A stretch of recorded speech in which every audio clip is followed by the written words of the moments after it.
Hi, Diane. All right. This is an excellent ad. It's outstanding. I mean, this is really phenomenal. I give it an A plus. Um, oh, good job. You included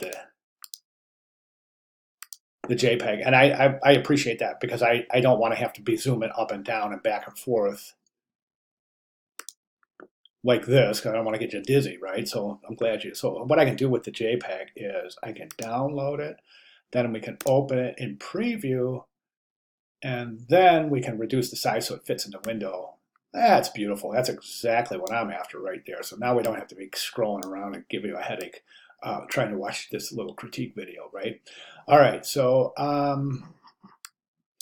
it looks like right now my computer's in the middle of freaking out. I'm not real sure what happened here, but hopefully that rectifies itself in a second.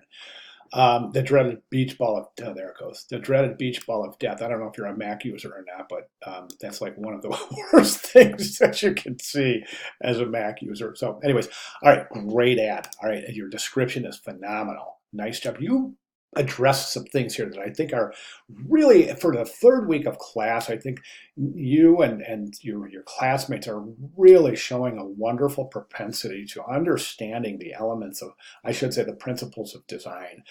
So far as we've studied them, and I think most importantly is you guys are understanding that they fit together and they work as a machine as opposed to different gears in a machine.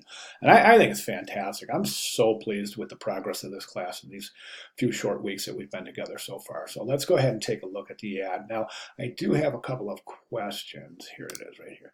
I got a couple of questions. I'm going to go through the ad. I think, yes, it's pure asymmetry, right? And I think that there's a couple of things here that we want to talk about in terms of scale. So you see that the kitten in relationship to the picture plane is pretty small. And I think that really creates a nice variation to a contrast. And we talk about contrast. We haven't talked about the contrast between verbiage and imagery. That's the one contrast we didn't talk about. And it's a really interesting way to think about things. And it provides tremendous visual engagement. So you're saying he's already a giant, but we've got this little tiny picture of this little kitten. That's a contrast, okay? That plugs the viewer to go, wait a second, he's a giant, but he's such a little kitten. Then you start looking around and you see, well, based on white space, he's not to scale, so it's so cool that they're calling him giant, but he's little. But then again, he's not little because of the way that he's presented in the composition, right? And I think that's really interesting. They're calling him a giant, therefore he must be a giant. And anybody who's a pet owner understands that kind of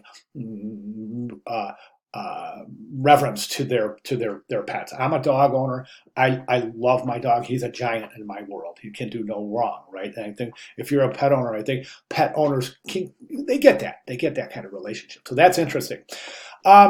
Now, I want to ask you a question. Is it a coincidence the cat is the size it is?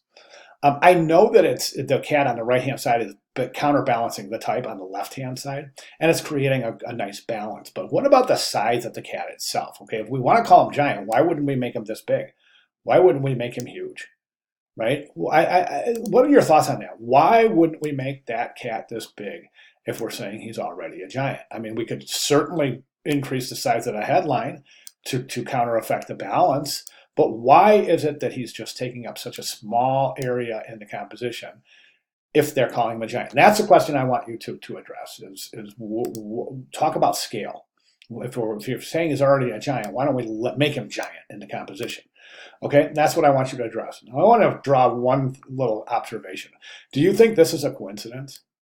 The size of the cat? He's roughly about that big, right? I want to show you something. I'm going to take that box, right? There's the box for the cat. And the question is it a coincidence that the cat's roughly that big? No, it's not. Watch. Oh, look at that. The type is relatively the exact same size. That's design. that's a designer's plan. It's a way to instill equilibrium in the composition. So it's a really, really neat trick based on alignment, grid usage, and scale. So, okay, so address that question. Great job, great ad, good choice, great written description. Thank you very much.